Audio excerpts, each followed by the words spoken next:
Japan's ghost jet, the experimental fighter, buried by bureaucracy.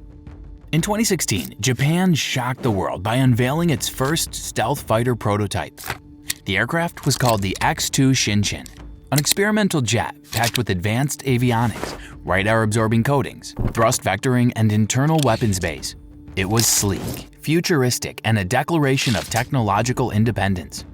Japan had never built a jet like this before.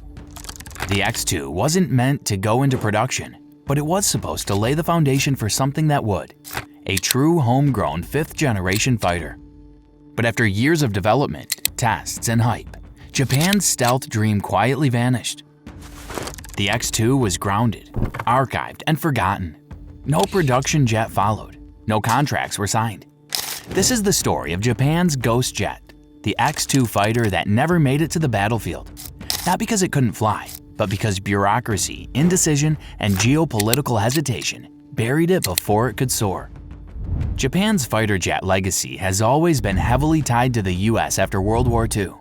Japan adopted an exclusively defensive military doctrine and relied heavily on American hardware. As of 2010, Japan's air superiority was dominated by US-built aircraft like the F-15J, a licensed version of the American F-15 Eagle. But those jets were aging. China was rapidly expanding its stealth fleet, and North Korea was becoming more belligerent by the year. Japan needed something new. But when Tokyo expressed interest in buying the US F-22 Raptor, the most advanced stealth fighter in the world, Washington said no. Congress banned F-22 exports, even to close allies. So Japan pivoted. If it couldn't buy a fifth-generation stealth jet, it would build one. The X-2 Shinshin project began under the Advanced Technology Demonstrator X, or ADTX program, a joint initiative led by Japan's Ministry of Defense and defense contractor Mitsubishi Heavy Industries. The goal? Create a testbed stealth jet that could serve as the basis for the indigenous fifth-generation fighter. Development began in 2009. By 2016, Japan had unveiled a finished prototype. The X-2 boasted impressive features: twin-engine stealth configuration, 3D thrust vectoring for extreme agility, AESA radar with electronic countermeasures, radar-absorbing materials and a low observable airframe, fly-by optics systems for ultra-fast control response. It was light, maneuverable, and optimized for both air dominance and survivability. In April 2016, the X-2 made its first successful test flight. It flew again in subsequent months, validating many of its stealth characteristics. The world took notice. Military analysts speculated that Japan had just positioned itself as the next major player in advanced aerospace. But then nothing happened. Despite the X-2's promising performance, Tokyo didn't move forward with full-scale development. Why?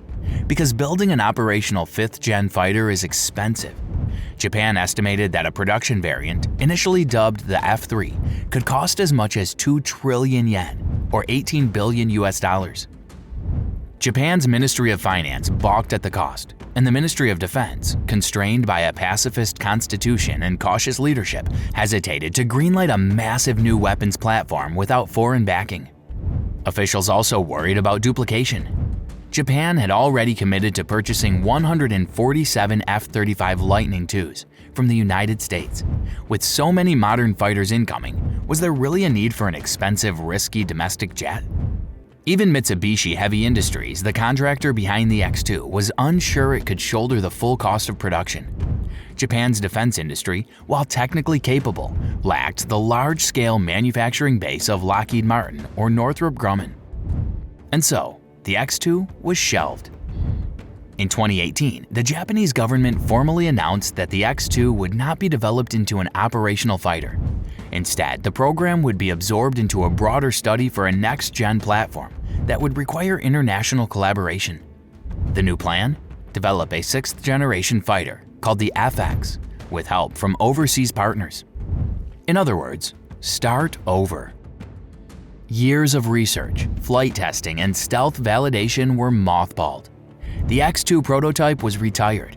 It now sits in a hangar, a museum piece for a jet that came too early, or perhaps too independently. According to a 2019 article in the Japan Times, internal reports from Japan's Acquisition, Technology and Logistics Agency, or ATLA, noted that the X-2 had met or exceeded expectations in flight testing, but was not politically viable without foreign cost sharing. Former ATLA chief Hideki Watanabe told reporters the technology is not the issue. The issue is integration, sustainability, and cost. In other words, Japan could build it. It just couldn't fund it alone. With the X-2 grounded, Japan began seeking international collaboration for its next-gen fighter program. First, it approached the United States, but Lockheed Martin was already stretched with F-35 production. There was also concern in Japan about being sidelined again, as it had been with the F-22. Then Japan approached the UK. BAE Systems, the lead contractor on the UK's Tempest fighter program, expressed interest in joint development. By 2022, Japan and the UK had agreed to merge their sixth-generation fighter projects under a new initiative called the Global Combat Air Program, or GCAP. Italy later joined the group. This is now the centerpiece of Japan's future fighter ambitions. But GCAP is a long way off. A flyable prototype isn't expected until 2028. Full-scale production? Probably not before 2035. That means Japan's stealth fighter timeline has been pushed back nearly 20 years from its original X-2 vision. The X-2 Shinshin may not have been a production jet, but it represented something powerful. The idea that Japan could independently design and build one of the world's most advanced aircraft. Instead, Japan now finds itself again relying on joint ventures and foreign timelines. The loss of the X-2 wasn't technological, it was strategic. Japan could have opted for a smaller production run, a limited stealth fleet to complement the F-35s, a way to train engineers, test materials, and create its own stealth doctrine. Instead, all that was paused. In a 2020 RAND Corporation study, researchers wrote, Japan's domestic fighter programs, including the X-2, demonstrate advanced capability but suffer from political and procurement indecision. Even Japanese defense scholars have lamented the loss. Military analyst Katsutoshi Kawano, former chief of staff of Japan's self-defense forces, noted in a public forum, "We had the jet, we had the test data, but we lacked the will to fight for the budget." While the X-2 Shinshin never entered service, its legacy lives on. The data it collected is feeding directly into GCAP. The material science, radar signature modeling, and fly-by-optic systems tested on the X-2 are now foundational to Japan's sixth-gen development. Engineers trained on the X-2 are now leading the design teams for Japan's FX, and Japan has established a stronger domestic radar and sensor supply chain because of the program.